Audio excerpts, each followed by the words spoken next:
Welcome to Witch's Cocktail Hour, right? Isn't that what this is called? I think so. I think we call it author on Author Cocktail Hour. We haven't done one of these videos in over a year. Yeah, so thanks for joining us. We are in a new setting, my new fabulous house here in this crazy witch chair throne, because I'm the Glam Witch. And he put me on a stool. He put me on a little stool like a cat. She's on a stool with the cat. That's how it goes. So, hey, yeah, so we're here today. We're going to be at Hex Fest in a month, in August, which is really, really fun. It'll be my second time presenting. But talk about Hex Fest. What is it? Where is it? What Yeah, happens? so it's a very fabulous festival in New Orleans. I think that this might be either the 8th or 9th year that it's existed. I went for the first time in 2017 and was a presenter in 2019. But there's usually, I think there's about like 30 or so presenters from all over the world. And every year it changes up. But you have like some of the best and brightest in the witchcraft field, in I'll be there. in hoodoo, voodoo, all of the different magical practices. So it's a really great opportunity to connect with a lot of other magical people, other authors, and also enjoy the magical city that is of New Orleans. So if you've loved American Horror Story Coven, you're gonna have that experience while you're there. And then also have really great food. You can't be on a diet and be in New Orleans. It just is not. It's not gonna work. So we're trying to do the keto right now and failing at it miserably. I'm not failing. I lost 20 pounds. I lost 10. But anywho, we look good anyway. But yeah, that's that. It's every year in August. It's gonna be really, really fun. So if you see this and you're interested and you have some time off, it's the second week in August. Check it out. If not this year, try to get a ticket for next year. So what's happening this summer? How's your summer going? My summer has been fabulous, but stressful. So I have a new book out, Glamcraft. And I know you also have one out. What is yours? It's the Black Book of Jonathan Notbristle. And so I've had a lot of like issues with the printing of this book, which has caused a lot of drama in my life. But I'm also working on another book right now for Llewellyn, which will hopefully be out next fall, winter, but I'm like really behind on it. So I've been kind of stressed out trying to do it. But I've also been having a lot of fun and spending a lot of time at the pool and just enjoying myself. How about you? What you got going on? So in April, a few things happened, like back. I actually graduated a divinity school, and so I have my master's in divinity. So my new paid career is going to be clinical chaplaincy and things like that. What I already do, but I'll get paid for it. And then the book came out, and you know, I've been getting a lot of good feedback about the book because you know, instead of just a how-to or workbook or text, it's a story about a 15-year-old boy in 1870 Texas whose family all dies from disease and things like that, and then you know, in his most desperate hour, the devil shows up and grants him the powers of the witch. So when that happens, each chapter is his journey into witchcraft, fairy, gods and goddesses, black magic, and things like that. And each of the chapters teaches you his brand of folkloric witchcraft. And so if you haven't already got it, check it out. It's on Amazon and crossandcrow.com, and that is my plug for that. What was like your favorite part of writing this book, or even also kind of what was the inspiration behind writing this book? Because your other books have been kind of nonfiction, and this was more of a fictional tale that had elements of real witchcraft in it. Yeah, so how it all happened is that Cross and Crow, the Mallory brothers actually started their own independent publishing house, and we've been friends for a long time, and since I've taught workshops and classes for them, and they're always like, "Hey, Chris, we have a brand new publishing house. You need to write a book for us." And this was last summer, and I said, "Well, I really don't have with the graduate program. I didn't have enough time to research and write because that whole process for me with the full-time job takes about a year, and I didn't have that." Yeah. So I said, "You know what? Why don't I tell a story and use my own experience about witchcraft, magic, paganism, can tell us a story?" And so I wrote it in that regard. And what I've really enjoyed about it, and the feedback I keep on getting, is I tell you what Jonathan is thinking.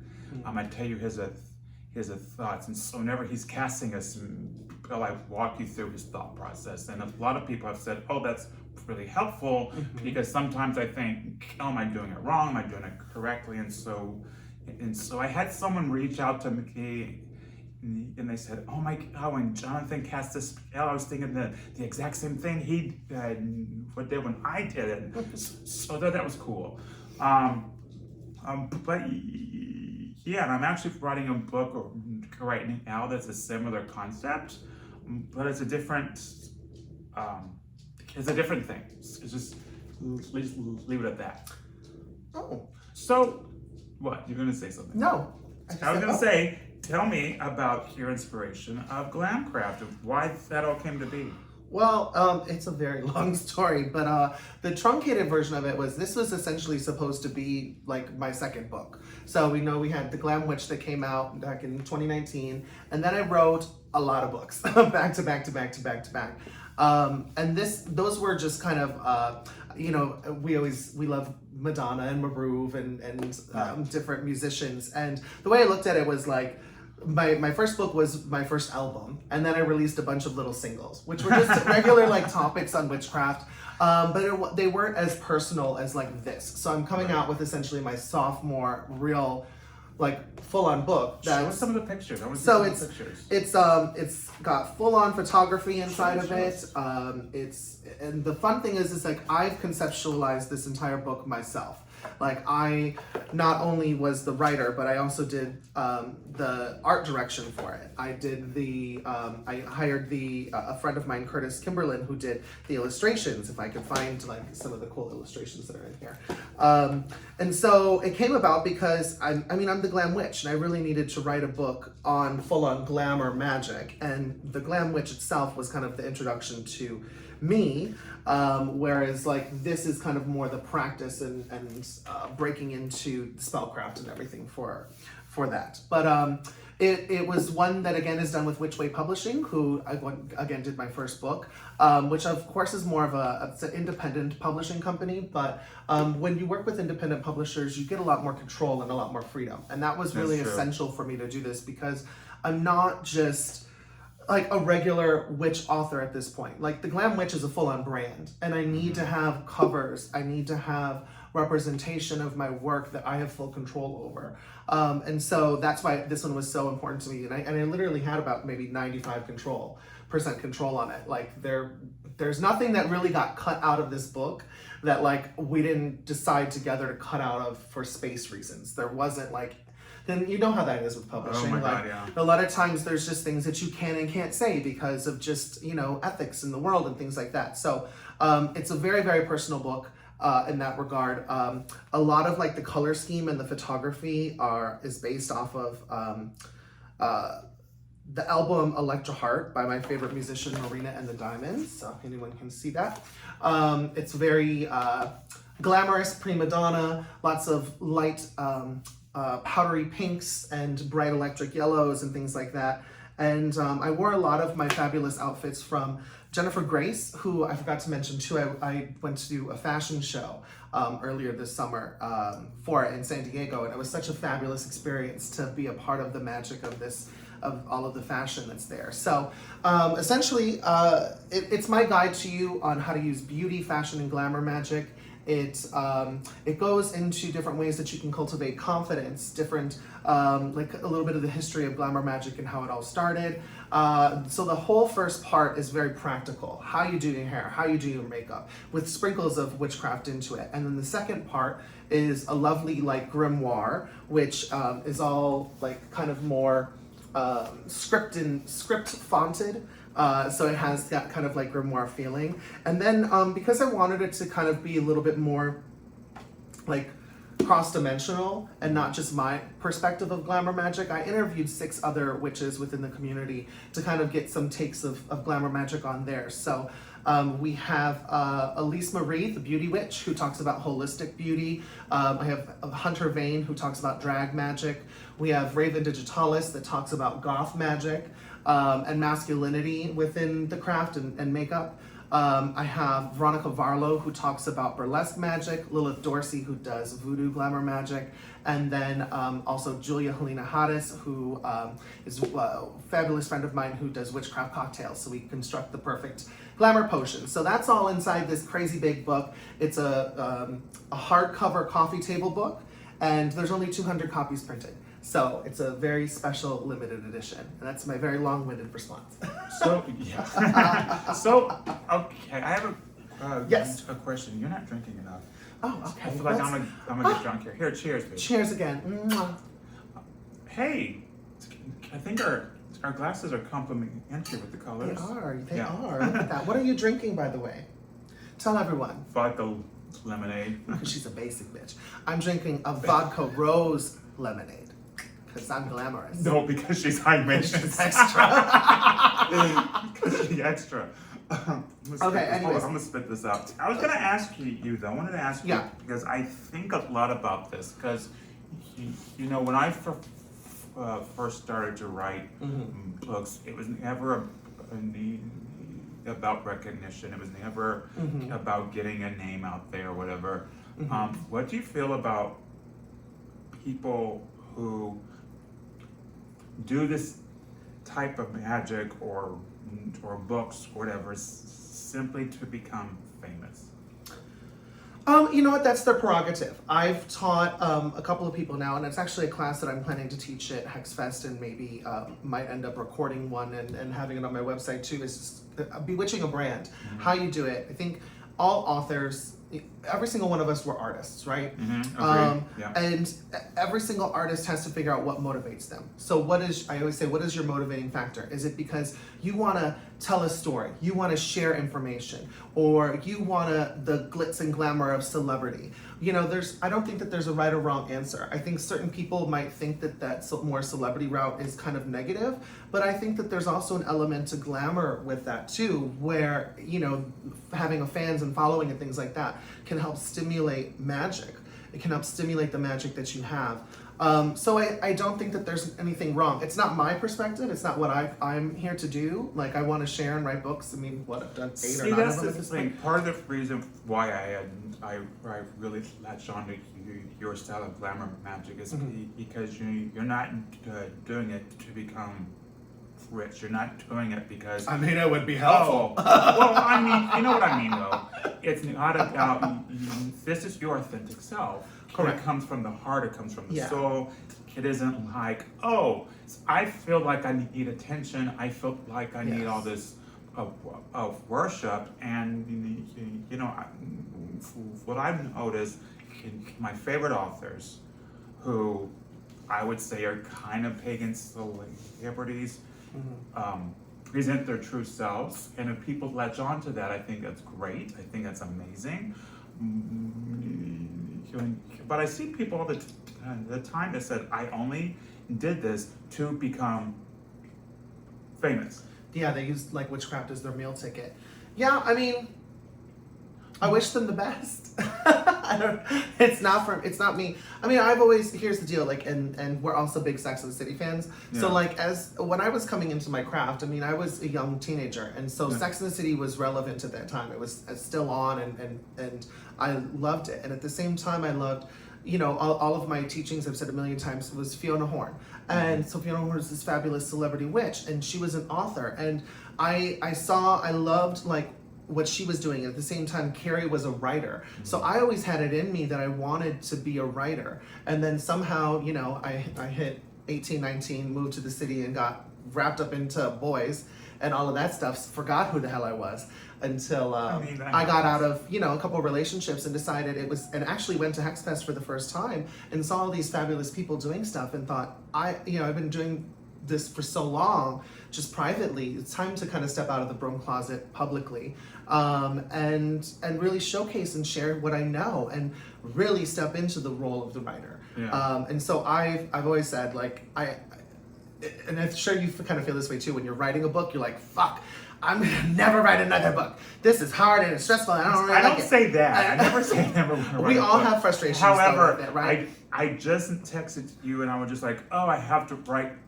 but today I'm over it. Yes. And I me say too. that We get over every book. I spent- Every book I say, oh, Literally I'm over the it, I'm last over 2 it. days, I've spent probably 75% of my waking hour writing. Yeah, So that's a lot. it's a lot. And like today I felt guilty because I am still like a little behind, but I'm like, I need a break. My brain can't do it all. And so, but anyways, what I'm trying to say here is like, I don't plan on ever going away. I feel like I'm going to write for the rest of my life.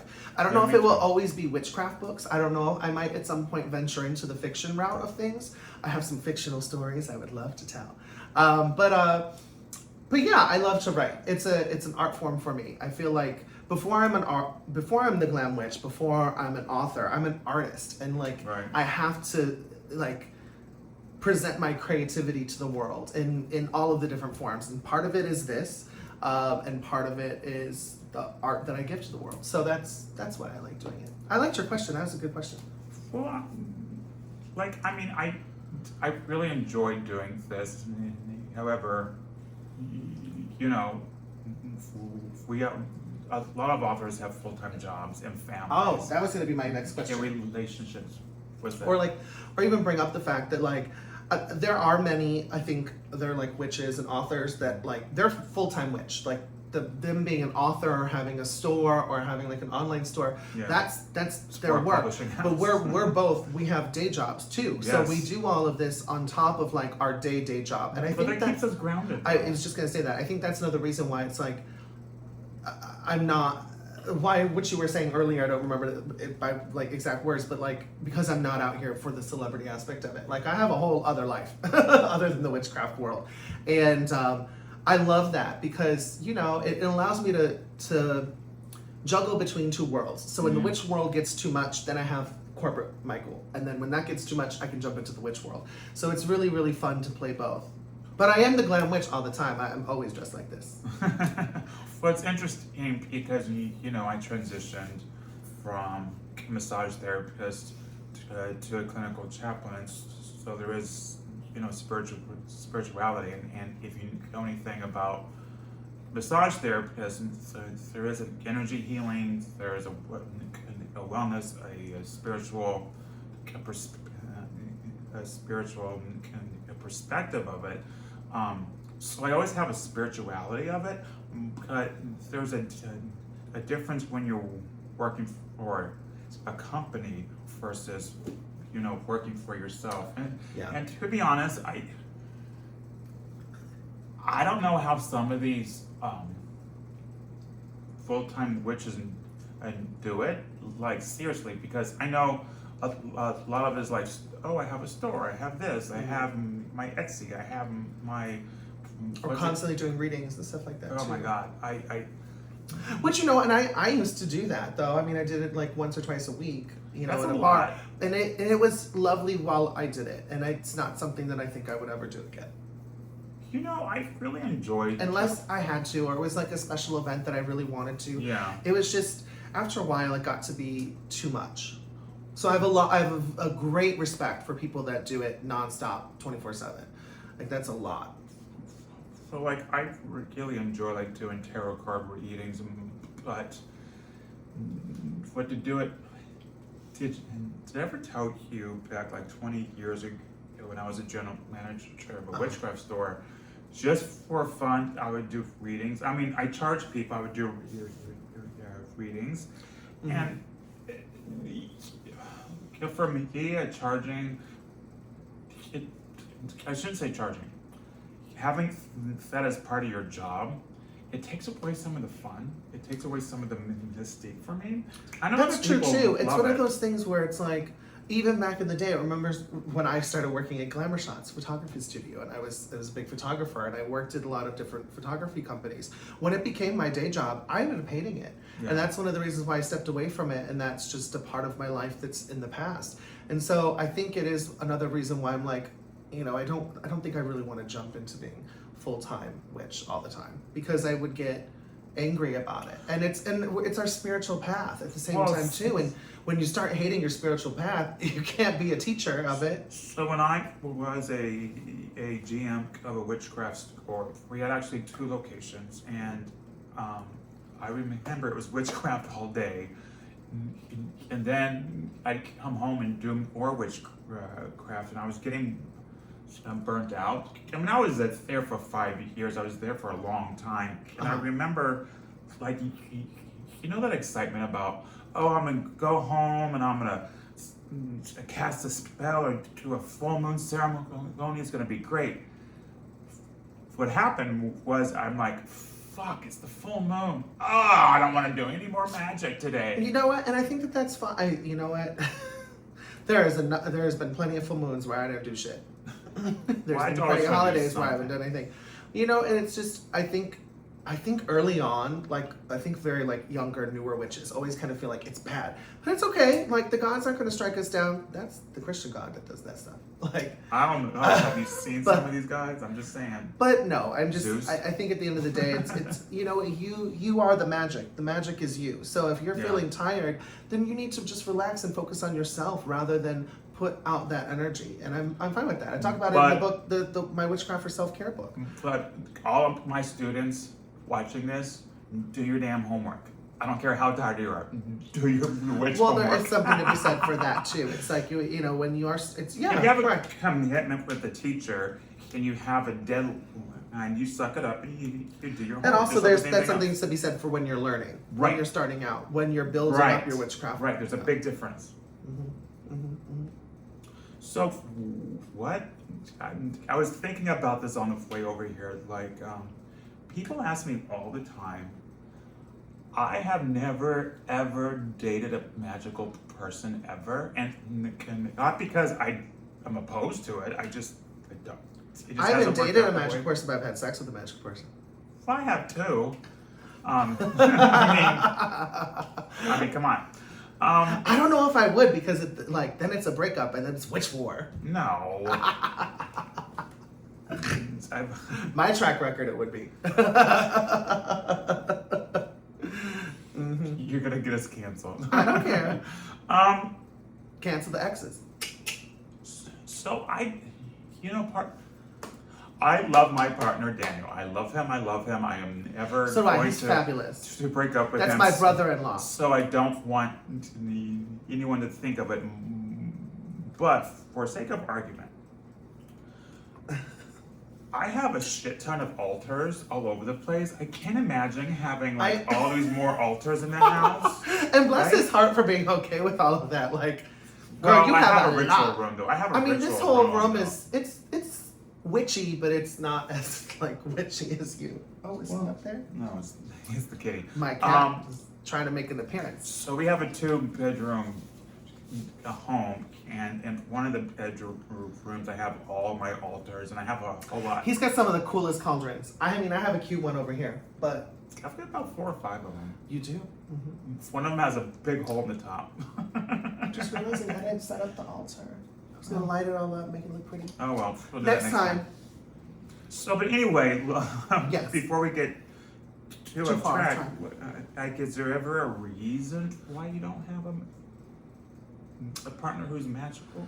I don't know. I haven't met anybody yet. Are you interested? I'm single. His phone Hit me number is. Message me. Oh my god. I'm into long distance dating too. So hit me up.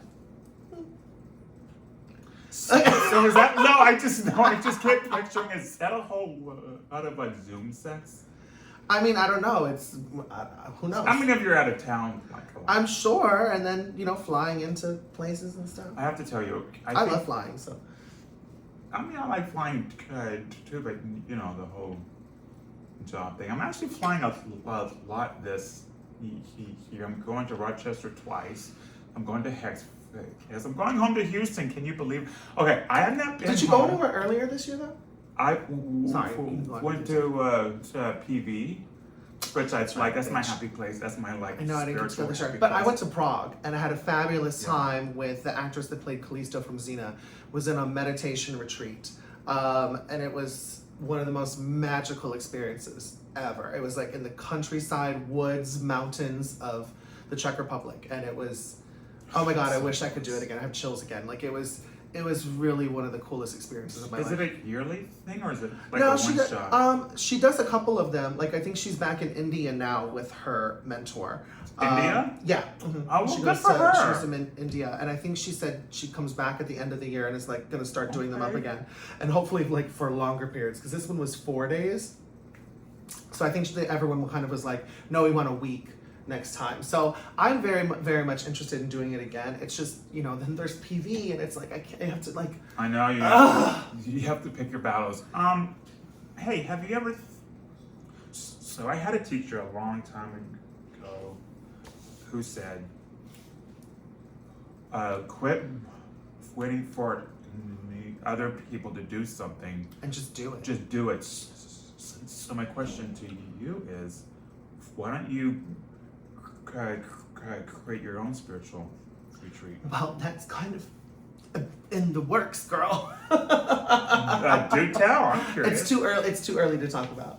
I can't. Well, like I've done with the Fellowship of the Phoenix in my church. I'm a reverend of. We do have like spiritual retreats, like a member retreat where we have workshops and this and that or whatever, and it's usually out in the woods. I can hook you up. With like a place. It's actually cheaper than you think. But I'm not like. I mean, I guess I did just talk about the woods, but like, no, I was gonna have it's not like you're in a tent by like a river. But no, even that, like, if I was gonna have a spiritual retreat, like, I don't think it would be the woodsy stuff. It would probably be more like a beach. It'd be more of a tropical, glamorous, See, that's how you get floral. Sand in your ass. Whatever. You're the one that's always like, bitch, let's go to the beach. And I'm like, I have a I'm rooftop not doing pool. a I'm not retreat doing all on that. the beach, though. So what? It's magical. You have the moon is coming up. magical. You have a bonfire. You can do a lot of stuff. We'll see how it goes. Dumb bitch. So what questions do you have? Let's see. Of all of the books that you've written, which one is your favorite one? Of all of them? Yeah, is it this new one? Or did you have like did you enjoy doing this one the most? Here's the thing. I will say, every single book I try to do for a very specific reason, but I like to live in the here and now. So I'm gonna say that this is my favorite one so far. What's your favorite baby so far? Yes, my baby. I think I do think. I mean, my first book is so deeply personal, so it's hard to tell my first child that she's not my favorite. But this one was I don't like you anymore. Definitely. I actually don't think this is even my favorite one anymore either. It was the experience. We'll just say that. Like, I think now I have more of an appreciation for having people do other things. Like, what do you mean? Like me being the one that did the formatting of the book. Oh, me yeah, being the one Lord, that did the graphic design. I did everything in this book, except editing it and then promoting it and getting it printed and copyrighted and all that stuff. That was a publisher. But I don't think that that's something that I could ever do again. It was an experience. But the one I'm writing right now, I absolutely love. And I don't know if I can, I'll just say it anyway. It's a book on glamour magic again, but it's done from an astrological perspective. And I'm having so much fun writing it because I have a different tone in it. So one of my, honestly, my favorite book that I've written probably is my love spell book. Yeah. But we know there was drama with that one too that I can't really get into. I keep saying this. My favorite book of yours is the astrology book. The astrology book. It was so good. It was so good. Thank you. The reason why I loved doing my my love spell book was a different tone than what I normally have. Yeah. Like it was a little bit more campy and flirty and a little bit more Sex in the City. And that's what I think that's how my tone is coming across in this new one, because it is so glamorous and it's astrological and it's not as heavy witchcraft. There is definitely witch stuff in it. It's for a witch to do, but it's more it's fun and light, if that makes sense. Like it has my personality really comes out in it. I think a lot more. Hi. What is that, a good thing or a bad thing that your personality I think it's a good thing. Hi. We have a show crasher. This is Fuji. He's mad because we're not giving him attention. But yeah, I think it's a good thing. It's fun. I can't wait. It's a little bit more like cosmopolitan meets witchcraft, if that makes sense. Yeah. So okay. So there have been some health issues. Not for us, for a goddess of ours, Madonna. And I'm gonna bring this up because, first of all, we were supposed to go see her concert the day before we leave for Hexfest, but now that ain't happening no more. I want my money back, because I think what is happening is that she messed up her face somehow and that's is not how that healing works. from her surgery, and not that how this is science all lies. works. That this is all that's this not is how all PR science- campaign. This girl. Well, that's what not, I think. That's not how science. And I like works. Madonna, but I want my money back. Well, first of all, the reality is that the show's in August, and so that gives her a whole month to get it together. He's an Aries, and so he needs to calm himself. Girl, breathe, meditate Meditate and levitate. Right. So my point is that she is not only a gay icon and things like that, is that the reason she's important. She's Lilith. Well, not just that. In the 80s, she supported people with AIDS. She supported people who are gay. She supported, and she has given millions and millions of dollars to like gay organizations and gay charities. And she continues to support us. And so as witches, as pagans, as healers, I think that we should send her some healing, some magical energy. And we should, support the people who support us. And, Kathy Griffin actually said something on her Instagram that I actually appreciated. She says, I don't care what Madonna has done to her face. I'm more interested in how she supports us and the gay community. Of course. And so I'm really not interested in it. If that's her choice, I mean, granted, I may not have made those choices, but you know what? She supports us, I'm gonna support her. So let's all send her some healing. So, okay, that's my spiel about Madonna. We gotta talk about Madonna. Well, here's a pop culture situation. Have y'all seen Doja Cat's new situation? She is in her witchcraft era, and I am loving it. Yesterday, she just posted in her story a whole thing about the horn god, and like, she did? Yes, and she's got all these new tattoos now, and it's like skeletons and witchy things and things like that. In her new video, and she's calling it the Scarlet Tour. She looks like Lilith from True Blood, all up in the cover. She's naked and all red and covered in blood. I can't wait. I got tickets to see her in concert. She's gonna be fabulous. When's that? December 13th. See, it's hard for me to plan out that far in advance. I know, she's high maintenance. Always talking about I am not high maintenance. I got a job. I got so shit do to I. do. So do I. But I'm not as high maintenance as you with my schedule. Girl, I got shit. Girl. I got shit. To do. Girl. Anyway. Anywho. What else? I was gonna say. Do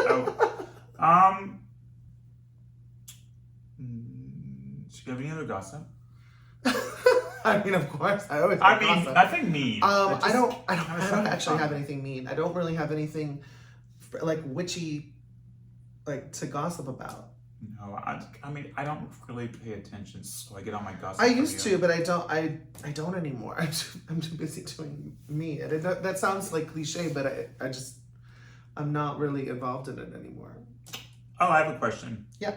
What do you think is the hardest part of being on a spiritual path as a witch? Like, what do you think is the hardest thing?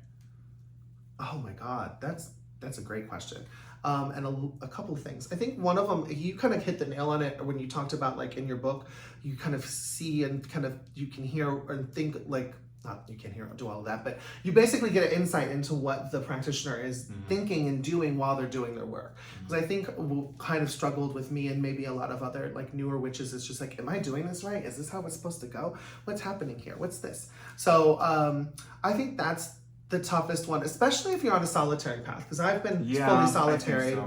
You've been in groups. covens and groups and things like that, and so when you don't necessarily have a teacher or a trainer, then you are kind of stuck with like, how do I really do this? And I think that is one of the reasons why I really gravitated towards Fiona's books growing up, honestly, because her writing style feels like you're talking to a friend, and so I've heard that I've kind of I write that way too, and I'm sure it kind of came through her, like how I was kind of reading like her books and her materials. So I like to share that and kind of give a little bit more insight. Well, this is how I did it. And maybe this isn't how it's always supposed to be done, but this is how I did it. And it's how it worked for me. So go and explore, have fun. You know, for me, I think the most challenging thing of being a witch, a pagan, is that, you know, I'm very unapologetic about who I am and my beliefs, and it's interesting that there's so, like, when I was in the graduate program, all my professors and students were actually very excited I was in that class because they could ask me questions and they were learning something new about a brand new spiritual path. But I think the most challenging thing is, like, just in everyday conversations, sometimes people have all these weird misconceptions about things, and to be honest, I get tired of, and I think because I am a teacher, I get tired of teaching people who are not my students. I'm like, Google something, read a book, you know? So that's, I love it. That kind of segues into something I just thought of. Like, Right. So then what do you think is the hardest part of being a public witch? Like, what element of being an author or in the public has been challenging for you? I think I have like 3 things. So share here. I think a few things. So the first thing is I get really annoyed when people only follow me on Instagram because they want me to teach them something, and I'm happy to teach, but I have to pay the rent, and so I have to charge, you know, like my milkshake. I don't know why that popped into my head. She's stupid, girl. But the second thing is that I am torn. I am torn by this because I follow like fitness instructors. I like exercise and working out, and then I love a hot picture of a hot guy. But I feel like who doesn't? But I feel like if I'm not taking off, I think I'm one of the few gay pagans who doesn't. That's not true. Show sexuality. You did the other day. Okay, I lost 20 pounds and I just took a shirtless. I'm not shaming you. But here's the I'm thing, just saying, live it up, girl. Own it. Own your sexuality. I do, but here's the annoying thing. If I talk about, oh, I did a full moon ritual, 4 likes. Oh, I'm shirtless, 300 likes. I'm like, these shady bitches. In the name of Madonna, sex sells. That's true. That is true. Mm-hmm. So there's that, and what's the last thing? When non-pagan people don't think that our job as a teacher, a priest, a leader, a healer is a real thing. They don't. They think it's like make-believe. It's like it's called, what is it, LARPing. Like they think it's like Comic-Con, it's all pretend, you know? Okay. So what's yours? Mine, well, the fucking imposter accounts.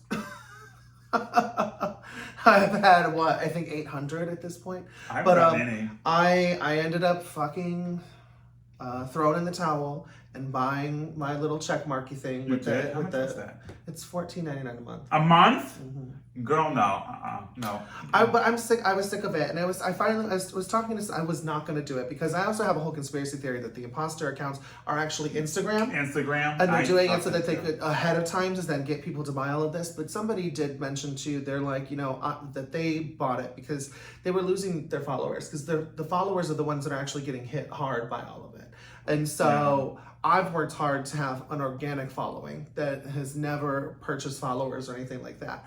And it's important to me to have that and to preserve it for my fans. So in that conversation, I decided it was worth it for me to spend the $14.99. It's one cocktail a month, basically, that I don't need to be drinking anyway. So, you know what? Cool. I ended up fucking buying it. And it feels good. Because I haven't had a single issue since. Not one. So I just thought about something I hate ever since I've been in the public eye. Okay, well, let me finish my... No, go. Do yours and then I'll finish mine. No. Why is the Illuminati, who are these people who says, I'm the Illuminati? The imposter people that are oh my God. Or all of those different emails that we get that are like, Illuminati, I can give you fame and fortune. I'm like, I don't think so. But anyway. I think there's definitely that. I also just, I think one of the big ones is that people forget that we are people.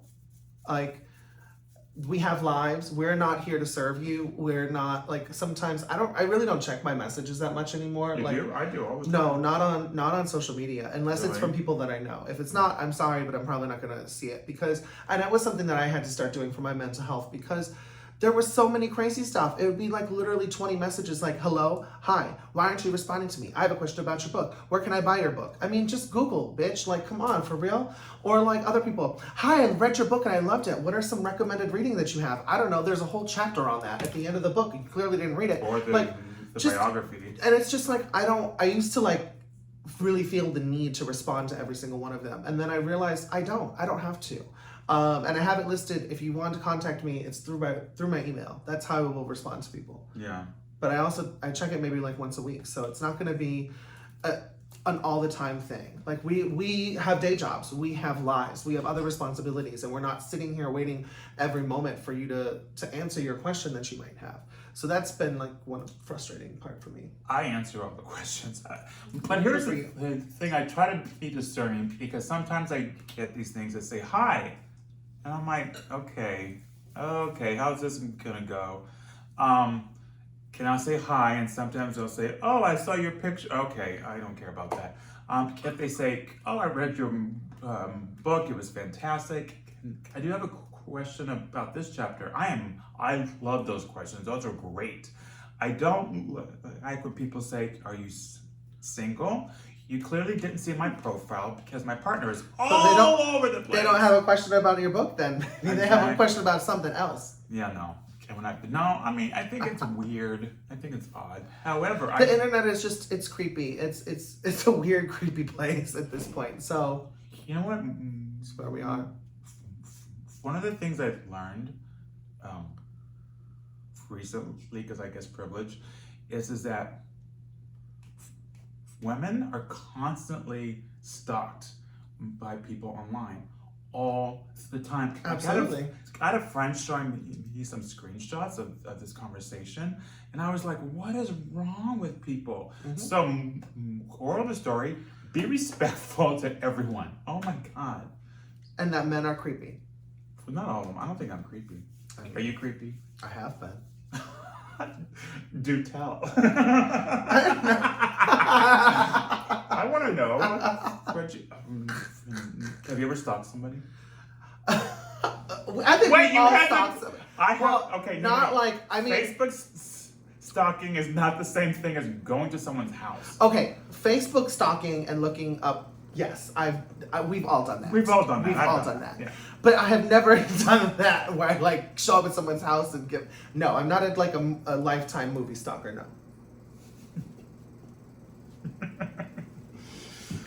Definitely not. Definitely not. Let's see. How are we on time? We have a few more minutes. Okay.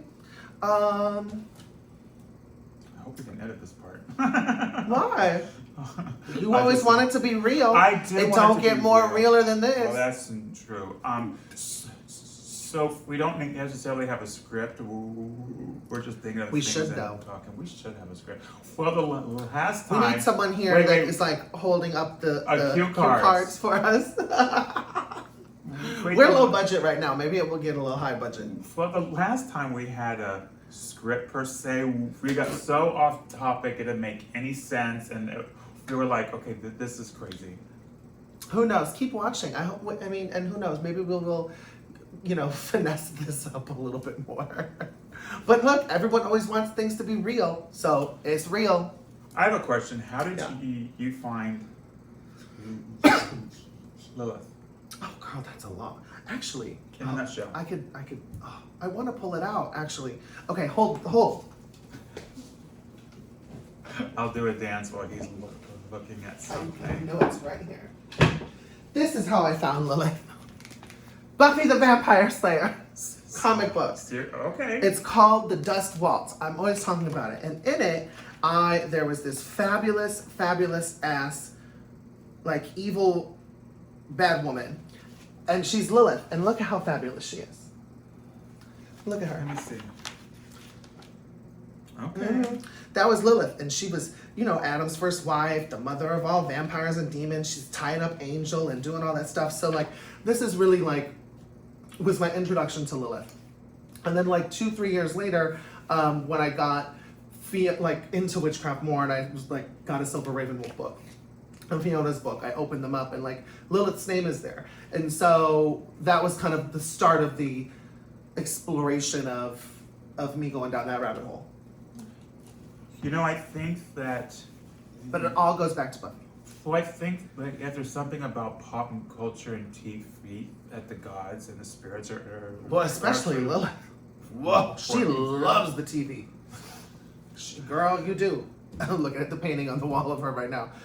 Bitch loves it. And what's really cool is the very first film that was ever done about her. I think it's called, not Dark Angel, that was a television show. Night Angel. What year was that? It was filmed the year I was conceived and came out right around my literal birthday, the day of birth. And it's this crazy 80s horror movie. So Yeah. it's camp as fuck. That's Really, okay. really hilarious and good. But she comes back from ancient Sumerian times to take over a fashion magazine called Siren and make women sirens so that they can rid the world of men. I think I've seen that. It is so glamorous, and she is so glamorous. There's she's doing her photo shoot, and she's got a snake on her, and she's got snake skin on her head, and she's just fucking fabulous. I love it because not for nothing, and it's one thing that I really will take credit for.